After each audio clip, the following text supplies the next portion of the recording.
A szepsi székhelyű Bódvavölgyi és Érchegységi Kulturális Központ szeptember 17-én másodszor rendezte meg vándorfesztiválját, ezúttal Szádudvarnokon.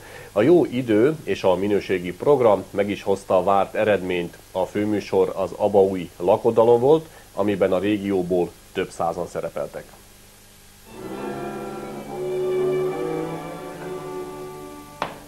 Majd a hegedűnek álljon meg zengése, sarkantyúknak szűnjön meg pengése, mert búcsúzásomnak most lészen kezdése. Legyünk csendességben, míg lészen végzése. A rövid csendesség, ezen belül pedig a vőlegény búcsúztatása a Szádudvarnoki Kultúrházban történt, amit erre a pár percre a legényes háznak álmodtak meg a szervezők.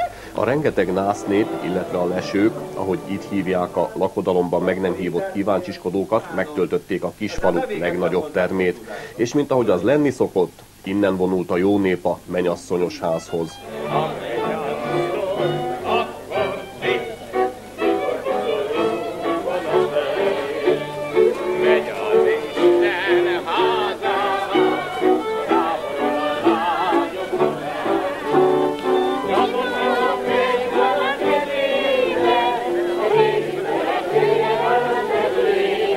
Ez valami különlegesség azért, mert még ilyen rendezvény itten nem volt. Voltak nagy rendezvények, civil védelem vagy tűzoltó, de még kulturális rendezvény ilyen nagy nem volt a faluban. Még a közelbe se talán. 7 országra szóló lakodalmak valószínűleg nem csak a mesékben vannak, de 300 fős Lagzi a 400 fős településen emberemlékezet óta nem volt, és a környékén sem. Ugyanis éppen 300 szereplője volt a regionális kultúrközpont által megálmodott mennyegzőnek. A kulturális központ célja, hogy a régióban, ahol tevékenykedünk, a hagyományokat próbáljuk feleleveníteni azokban a falukban, ahol még esetleg élnek, vagy esetleg szükségeltetik őket visszahozni.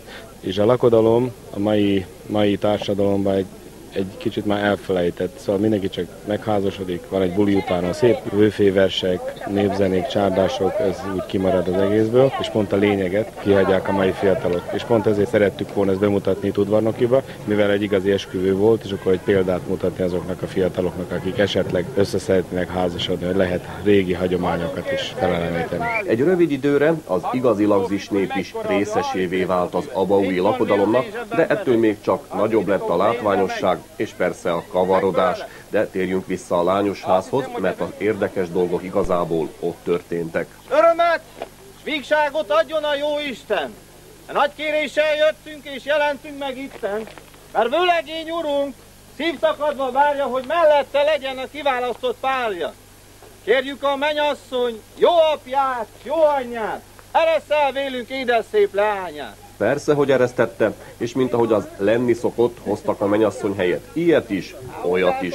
A kis Liliomért megígérték, hogy 10 év múlva visszajönnek, és ha már mindent tudó sem kellett igazából az új embernek. Azt is mondhatnám, hogy tapasztalt. Az élet minden területén, kisujjában van minden. Na, rágondoltál? Hát, nem egészen. Nem egészen? Hát azért üresen nem vigyék vissza. Húzzatok egy nótát, forgasd meg! Aztán a ház leghátsó szobájából csak előkerült az igazi is. Hát rágondoltál-e? Hát azt hiszem, hogy igen. Ugye? Na hát akkor egy nótát húzzatok, lássuk, összeillenek a táncba. Táncoljanak egyet.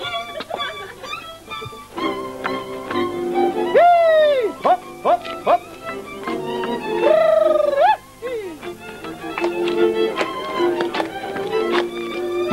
Az ugrások az összeillik, úgy látom.